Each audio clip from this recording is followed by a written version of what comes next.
Bienvenidos, mi nombre es Horacio Urtiaga y esta mañana vamos a continuar con el estudio del Evangelio según San Marcos. Como ustedes saben, estamos en el capítulo 14, capítulo que nos está marcando la última noche de Jesús antes de ser crucificado. En las clases anteriores hemos visto varias cosas que han sucedido esta noche, como por ejemplo celebrar la Pascua con sus judíos, en el caso de Jesús, establecer lo que se conoce como la Santa Cena. Hemos visto la soberbia de Pedro, que dice que no va a negar a Jesús y que hasta va a dar su vida por él, y Jesús anuncia que realmente Pedro sí lo va a negar. Pedro lo va a negar y una de las cosas que Pedro va a hacer es, al negarlo 3 veces, vamos a ver que él se va a quedar muy dolido por esa situación. Pero Jesús, en buena cuenta, anuncia, profetiza que él va a ser atrapado y que las ovejas, su rebaño, los discípulos, van a huir. Ellos obviamente niegan eso, pero eso es lo que va a pasar. Jesús es más sabio. Una de las cosas que vimos en la clase anterior es que Jesús anima a sus discípulos, sobre todo a Pedro, Jacobo y Juan, a velar y orar para que no caigan en tentación. Y Jesús nos da un modelo de oración bien bonito, donde dice: Padre, si quieres que pase de mí esta copa, pero que no se haga mi voluntad, sino la tuya. Y meditamos mucho en la importancia de tener un concepto claro de esa oración y aplicarla a nuestra vida. Así que hoy vamos a continuar con esa noche. El contexto es: Jesús está orando con sus discípulos. Los discípulos lamentablemente se quedan dormidos. No pueden mantenerse despiertos y velando y orando ni siquiera 1 hora. Hablamos también de eso en la clase anterior. Pero ahora, inmediatamente después de que Jesús los despierta, le dicen: miren, el Hijo del Hombre ya va a ser entregado. Y a continuación va a llegar Judas con soldados romanos y con los religiosos para atrapar a Jesús. Así que esta mañana vamos a ver el arresto de Jesús y los maltratos que él va a sufrir por parte de la élite religiosa. Así que a continuación leamos los versículos 43 del capítulo 14 de Marcos en adelante. Miren cómo continúa Marcos la narrativa que nos cuenta a continuación. Versículo 43. De pronto, mientras Jesús estaba hablando, llegó Judas, que era uno de los 12. Con él venía mucha gente armada con espadas y palos y enviada por los principales sacerdotes, los escribas y los ancianos. El que lo estaba traicionando les había dado esta contraseña: al que yo le dé un beso, ese es. Arréstenselo y llévenselo bien asegurado. Cuando Judas llegó, se acercó a Jesús y le dijo: Maestro, y le dio un beso. Aquellos hombres le echaron mano y lo arrestaron. Hacemos una pausa aquí. Acá sucede el arresto de Jesús. Obviamente Jesús ya le anunció a sus discípulos que lo venían a arrestar. Jesús conoce los tiempos, sabe que eso es lo que iba a pasar. Él sabe que va a morir en la cruz. Así que él sabe que el momento que le toca vivir en este texto es su arresto y su traición por parte de Judas. Una de las cosas que vemos es que Judas da como una clave a los soldados que están alrededor de quién va a ser Jesús. ¿Quién va a ser Jesús? La persona a la que él bese. ¿Por qué sucede esto? Para los que estamos meditando en el texto, para los que lo leemos, es como que, un ratito, ¿por qué Judas tiene que besar a Jesús? ¿Por qué tiene que indicar quién es? ¿La gente no sabía quién era Jesús? ¿No era fácil de identificar? Y la respuesta es que Jesús no era fácil de identificar. ¿A qué me refiero con que Jesús no era fácil de identificar? Una de las cosas que nosotros vemos en la profecía bíblica es que cuando el Mesías iba a venir acá a la tierra para morir por nosotros, una característica de él es que no iba a tener una apariencia llamativa. Yo los animo a estudiar, yo los animo a leer Isaías 53. El pasaje en que encontramos en Isaías 53, que es un profeta del Antiguo Testamento, es una profecía que nos habla de Jesús claramente 700 años de que este evento ocurra. Una de las profecías más maravillosas que nosotros encontramos en la Biblia, aunque toda profecía es maravillosa, es Isaías 53. En Isaías 53 tú vas a ver varios aspectos de la llegada del Mesías, pero del Mesías sufriente. Vas a verlo morir por nosotros, vas a ver cuáles son los resultados de su muerte y también su resurrección. Así que yo los animo a leer Isaías 53, una profecía escrita 700 años antes de la venida de Jesús. Y cuando ustedes lean ese capítulo, ustedes pregúntense: ¿este capítulo de quién habla? Y se van a dar cuenta que está detallado la venida, muerte y resurrección de Jesús. Y en este pasaje, en Isaías 53, se nos dice que el Mesías, su apariencia no iba a ser llamativa. Y eso es lo que encontramos en este relato. Judas tiene que avisar, Judas tiene que mostrar de alguna manera quién es Jesús. No era fácil de reconocer. Tú veías a los 12, tú veías al grupo grande de discípulos y a Jesús en medio, y no era como que podías distinguir quién era Jesús, porque Jesús no tenía una apariencia llamativa. Y esto es importante de recalcar. Otros evangelios nos relatan más detalles de la traición de Judas, porque cuando Judas besa a Jesús, Jesús sí le dice a Judas, ¿no? Con un beso traicionas al Hijo del Hombre. Y en este momento, cuando Judas besa a Jesús, los soldados que hacen lo atrapan y lo arrestan. Pero a continuación va a saltar a alguien que generalmente es el primero en saltar siempre de parte de los discípulos, para lo bueno y para lo malo. ¿Quién es? Pedro. Vamos a ver cómo reacciona Pedro ante esta situación. Jesús ya les dijo, voy a ser entregado. Pedro ya había declarado valerosamente, yo hasta mi vida voy a dar por ti. Y vamos a ver a continuación qué es lo que hace este personaje. Versículo 47. Miren lo que nos dice. Pero uno de los que estaban allí, este es Pedro, allí sacó la espada e hirió al siervo del sumo sacerdote, cortándole la oreja. Jesús les dijo, ¿han venido a arrestarme con espadas y palos como si fuera yo un ladrón? Todos los días estuve con ustedes enseñando en el templo y no me aprendieron. Pero esto sucede para que se cumplan las escrituras. Y todos los discípulos lo abandonaron y huyeron. Este relato me da pena porque primero nos muestra la debilidad de los discípulos, pero también nos muestra el control y la soberanía de Dios. Arranquemos primero con el tema del discípulo, que acá nos identifica. Acá nosotros no podemos ver que es Pedro, pero Lucas y Juan nos especifican eso. Si nosotros unimos el relato de Lucas y el relato de Juan, vemos que el que corta la oreja de este hombre es Pedro. Y el siervo al que se le corta la oreja se llama Malco. Cuando este hombre es atacado por Pedro y su oreja es cortada, Jesús le restaura la oreja al hombre. O sea, este hombre no queda con la oreja cortada, sino que Jesús lo sana. Y es un relato que yo los animo a leer en Juan y en Lucas como relato complementario. Y acá hay una aplicación que quiero compartir con ustedes, algo en lo que debemos meditar. Pedro reacciona así porque él falló en velar y orar en lo que vimos la clase anterior. Ustedes recuerden que Jesús le dijo a sus discípulos, velen y oren para que no caigan en tentación. El espíritu está dispuesto, pero la carne es débil. ¿Qué hizo Pedro? Se quedó dormido. Pedro no veló y oró. Pedro va a negar a Jesús 3 veces por no haberse mantenido firme en este tiempo de oración. Y Pedro no se mantuvo firme en este relato porque no se mantuvo firme, valga la redundancia, en su tiempo de oración. Si Pedro hubiera estado velando y orando como Jesús les aconsejó, Pedro quizás hubiera respondido de otra manera. Pero como él no se mantuvo firme en este tiempo de oración, reaccionó en la carne en un momento en el cual ya sabía Jesús y ya les había dicho lo que iba a pasar. En otras palabras, muchas veces nuestras reacciones van a ser el resultado de una vida pobre de oración. Nuevamente repito, muchas veces nuestras reacciones en la carne, podríamos agregar, van a ser el resultado de tener una vida pobre de oración o de una vida pobre espiritual. Pero reacciona en la carne acá. Jesús ya les había dicho, Jesús ya les había anunciado mucho tiempo antes, muchachos, me van a entregar. Los gentiles me van a terminar matando, pero al tercer día resucitaré. Ahora cuando los discípulos se han quedado dormidos, Jesús les dice, levántense, ya vienen a entregar al Hijo del Hombre. Pero Pedro no entiende que Jesús está en control porque él no estuvo alineado a la voluntad de Dios por no haber pasado tiempo en oración. Por lo tanto, ¿cómo reacciona? Reacciona en la carne.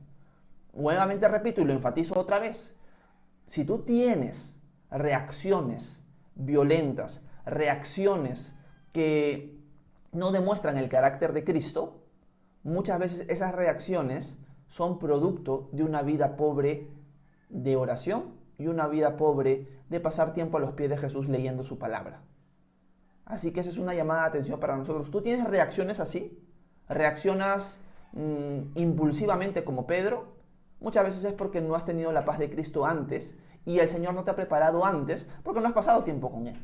Si Pedro hubiera estado preparado, Pedro hubiera respondido de otra manera. Pero no fue así. Así que Pedro, ¿qué hace? Le corta la oreja a este hombre. Pobre hombre. Y Jesús le sana la oreja. Ahora, muchos dicen que ¿por qué Jesús sana la oreja? Primero, porque Jesús tiene compasión de todos. Segundo, porque si Pedro le hubiera cortado la oreja y eso hubiera quedado así, lo más probable es que también hubieran apresado a Pedro y ya no hubiera habido una crucifixión con 3 hombres, sino con 4 hombres. En cierto sentido, Jesús le salva la vida a Pedro en este momento. Porque Pedro, al cortarle la oreja a Malco, había cometido un crimen. Por lo tanto, él hubiera sido apresado y lo más probable es que Pedro también hubiera terminado crucificado en este momento. Así que Jesús no solo sana por compasión a Malco, sino también le salva la vida a Pedro en cierto sentido. Por su ignorancia y por no haber tomado su consejo de velar y orar para no caer en tentación. Jesús les pregunta, miren, ¿vienen a atraparme con palos y espadas? Si yo estuve siempre delante de ustedes en el templo, ¿y ahí por qué no me apresaron? Obviamente Jesús está siendo sarcástico, pero Jesús, una de las cosas que dice es, pero esto está sucediendo para que las escrituras se cumplan. En conclusión, todo esto tenía que pasar. Aquellas personas que conocían al Mesías sufriente en el Antiguo Testamento sabían que todo esto iba a pasar. No es algo que está agarrando a Jesús por sorpresa. Esto es algo importante de recalcar cada vez que se toque el tema. Esto no es algo que agarra a Jesús por sorpresa. Jesús tiene el control. Jesús sabe lo que está pasando. Jesús sabe lo que va a pasar. Por eso es que Él se angustia, y eso lo vimos el día de ayer, porque Él sabe lo que está a punto de experimentar en la cruz. Así que el Señor está en control, y eso es algo que el Señor siempre va a tener, el control. Nunca pienses que el Señor no tiene el control de la situación. El Señor siempre tiene el control. A veces nos desesperamos y es como que, Dios no sabe que va a pasar esto, o Dios no sabía que esta situación que estoy viviendo la iba a pasar. Como que nos agarra a todos por sorpresa, a Dios y a mí. Eso es una mentira. Cada vez que algo te sorprende a ti, no lo ha sorprendido a Dios. Dios ya sabía que te iba a pasar eso. Dios ya sabía que esa situación que estás pasando hoy, la ibas a pasar. Él está en control. Generalmente nosotros no lo entendemos así. Y entramos en una especie de angustia, desesperación, porque nos olvidamos que hay alguien que está sentado en el trono y que tiene el control absoluto de todo. Él no se sorprende cuando pasas una situación difícil. Él sabe que la vas a pasar. Pero lo que quiere es, Horacio, confía en mí. Yo estoy sentado en el trono, yo estoy en control. Yo ahora soy tu padre. Tú eres mi hijo. ¿No te das cuenta de esa realidad? El mundo entero no tiene ese privilegio. La mayoría del mundo me rechaza, no quiere ser adoptado. Tú sí lo eres. Tú tienes un privilegio que los demás no tienen. Y tú conoces mi naturaleza, tú conoces que yo estoy en control. ¿Por qué te angustias? ¿Por qué te desesperas? Esa debería ser una llamada de atención para nosotros en medio de las tormentas. Tenemos que recordar que el Señor está en control. Yo sé que es difícil, no les digo que sea fácil. Somos débiles. Por eso tenemos que aferrarnos constantemente al Señor. Y ahí se cumple lo que vimos en la clase anterior. Velen y oren para que no caigan en tentación. El espíritu está dispuesto, pero la carne es débil. Continuemos con la lectura porque Jesús ya ha sido atrapado, Pedro ha sido, por así decirlo, rescatado, pero ahora Jesús va a ser atacado. Y una de las cosas que se cumple en este momento es que los discípulos huyen. Tal cual Jesús lo dijo y los discípulos lo negaron, los discípulos salen corriendo. Se acobardan, huyen como cobardes y dejan a Jesús solo en el momento más difícil. Qué triste es eso, pero Jesús lo sabía. Y Jesús aún así los ama. Eso es, y acá hay otra cosa para meditar bien bonita. El Señor, a pesar de nuestras fallas, el Señor nos sigue amando. El Señor, sabiendo que sus discípulos iban a huir con unos cobardes en el momento que más lo necesitaba Él, aún así los ama, aún así los escogió, aún así los discipuló y aún así los va a usar en el futuro. Eso es bonito, porque en nuestros momentos más bajos, a veces el enemigo nos hace pensar que el Señor ya no quiere nada de nosotros. Y no es así. El Señor conoce esos momentos más bajos de nosotros. El Señor, sabiendo esos momentos más bajos de nosotros, decidió morir por nosotros. En esto muestra su amor Dios para con nosotros, en que aún siendo pecadores, Cristo murió por nosotros. Ese es el amor de Dios. Así que Jesús, sabiendo todo esto, yo pienso que Jesús habrá sonreído, ¿no? O se habrá agarrado la cabeza y habrá dicho, bueno, ahí está, no que no me iban a abandonar, se fueron todos corriendo. Y ahorita hay un texto dentro de un paréntesis que es llamativo solamente de Marcos y quiero leerlo con ustedes para que se den cuenta. Es el versículo 51. Dice lo siguiente: cierto joven seguía a Jesús, cubierto con solo una sábana. Cuando lo prendieron, el joven dejó la sábana y huyó desnudo. Una pregunta, ¿quién es este personaje? Noten esto, es un hombre es un joven que está dentro de los discípulos, pero está con una sábana, o sea, el hombre está desnudo. ¿Por qué tiene una sábana? Y cuando lo van a atrapar, él deja que la sábana la agarren y él huye desnudo. Y tú dices, pero ¿por qué cuentan esto? O sea, ¿qué relevancia tiene para el texto? ¿Por qué nos cuentan esto? La verdad es que no lo podemos saber a ciencia cierta. Mateo, Lucas y Juan no nos cuentan de este joven, solamente lo cuenta Marcos. Así que muchos intuyen que es el mismo Marcos el que está contando algo que él pasó en este momento. Algunos piensan que todo lo que sucede en el aposento alto sucede en la casa de Marcos. Marcos es alguien muy conocido en el Nuevo Testamento porque es alguien que sigue al apóstol Pablo durante un tiempo, luego se aparta y es el que escribe este evangelio. Entonces muchos piensan que es él el que está contando ese evento, que cuando Judas viene a buscar a Jesús en el aposento alto con los soldados y ya no está ahí, Marcos lo sigue, pero como lo agarran medio dormido, él sale así como con sábanas nada más, y por eso cuando atrapan a Jesús lo quieren atrapar a él y él huye desnudo. Así que muchos piensan que es Marcos el joven de este texto, pero más que todo es como un paréntesis que nos da un detalle adicional de alguien que estuvo ahí. Pero a ciencia cierta, hay que ser sinceros, no sabemos por qué está el texto ahí y no sabemos quién realmente es el joven. Se intuye que es Marcos, pero no lo podemos decir a ciencia cierta.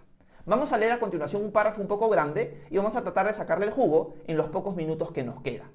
Vamos a leer a continuación qué pasa luego de que atrapan a Jesús. Obviamente Marcos, y esto quiero contarles antes de leer el texto, obviamente Marcos no nos cuenta todos los juicios de Jesús. Jesús tuvo varios juicios. Jesús tuvo un juicio con un sumo sacerdote que se llama Anás, y Marcos no nos cuenta esto. Luego va a ser juzgado por Caifás, y este es el juicio que sí Marcos nos está contando a continuación.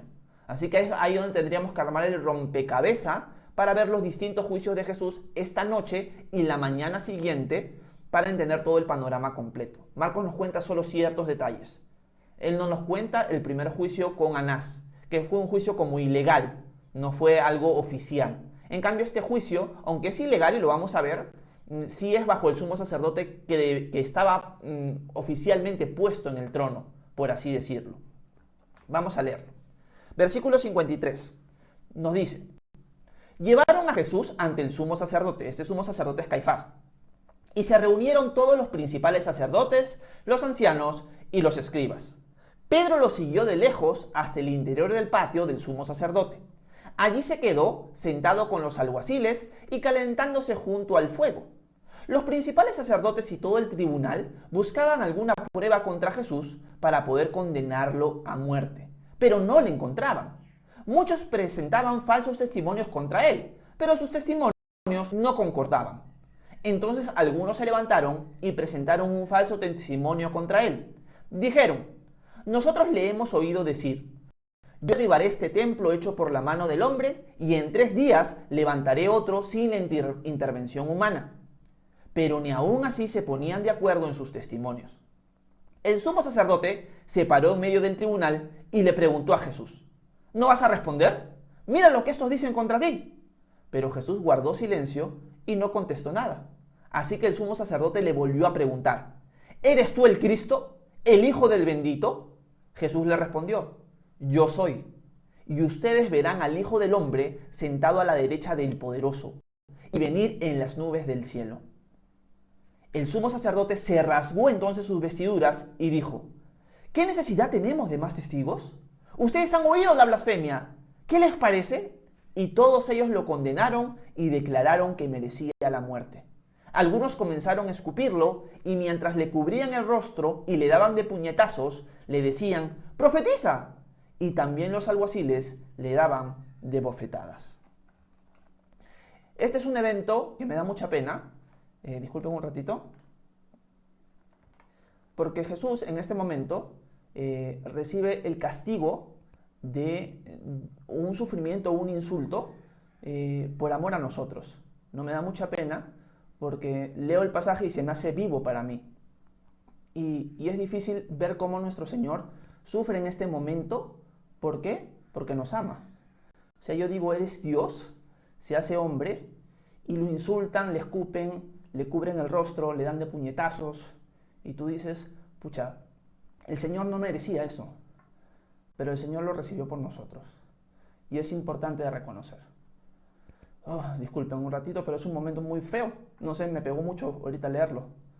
Pero una de las cosas que sí es maravillosa cuando leemos este texto es lo siguiente, que el sumo sacerdote se levanta, porque al final los testimonios no concuerdan. Jesús está siendo juzgado injustamente, un juicio no podía ser en la noche, y lo hacen así. Y el sumo sacerdote, como ve que no surte efecto, no fructifica este juicio injusto, se levanta y él mismo le pregunta a Jesús. Pero Jesús guarda silencio, como estaba profetizado en Isaías 53. Pero cuando el sumo sacerdote ya hinca más y le pregunta, ¿tú eres el Mesías? ¿Tú eres el Cristo, el Hijo del Bendito? Jesús claramente le dice que sí es. Y una de las cosas que Jesús agrega es que él cita Daniel capítulo 7. Y cuando cita Daniel capítulo 7 le dice, y ustedes verán al Hijo del Hombre venir desde las nubes del cielo y sentarse a la diestra del Poderoso. Para un judío, alguien que estuviera sentado al mismo nivel que el Padre, estaba hablando de que era Dios. Jesús con esto le está diciendo al sumo sacerdote, yo no solamente soy el Mesías, yo soy Dios hecho hombre. Porque si Jesús hubiera dicho solamente soy el Mesías, no ha pasado nada. Eres un falso Mesías y punto. Jesús está diciendo con este texto de Daniel capítulo 7, yo soy Dios. Ese Hijo del Hombre divino que recibe adoración de Daniel capítulo 7 soy yo. Yo me voy a sentar a la diestra del Padre, porque yo tengo la misma autoridad que Él. En ese momento el sumo sacerdote se rasga las vestiduras. Y eso es blasfemia. O sea, Él se está proclamando Dios. Y por eso en ese momento, ¿qué sucede? El sumo sacerdote va a permitir que a Jesús le tapen la cara, se burlen de Él, lo golpeen y lo humillen. Esa es la humillación y es parte de la humillación que nuestro Señor recibió por amor a nosotros. Así que yo creo que para terminar esta reflexión esta mañana, me un poco el gran amor que Jesús nos tiene a nosotros. Porque todo esto, este juicio injusto, todo este maltrato, no lo tenía que recibir nuestro Señor. Pero lo recibió porque te ama a ti y me ama a mí. Por lo tanto, mi vida entera va a ser a su servicio de Él. Él se merece mi amor, Él se merece mi obediencia, Él se merece que yo le entregue mi vida a Él todos los días y que esté dispuesto a dar mi vida por Él. Obviamente no vamos a ser como Pedro y vamos orgullosos, no, yo sí la voy a dar. No, tenemos que pedirle al Señor sabiduría y decirle, Señor, ayúdame a mantenerme firme, a mantenerme fiel, porque tu amor me ha demostrado que tú lo mereces. Así que esto es lo que quería compartir con ustedes esta mañana. Creo que se me ha estado lagueando un poco la cámara, disculpen por eso, pero si tienen ustedes alguna pregunta, algún comentario, alguna duda, alguna inquietud, por favor háganmela saber en la sección de comentarios, que si está en mi posibilidad voy a tratar de responder. Muchas gracias por su atención, Dios los bendiga.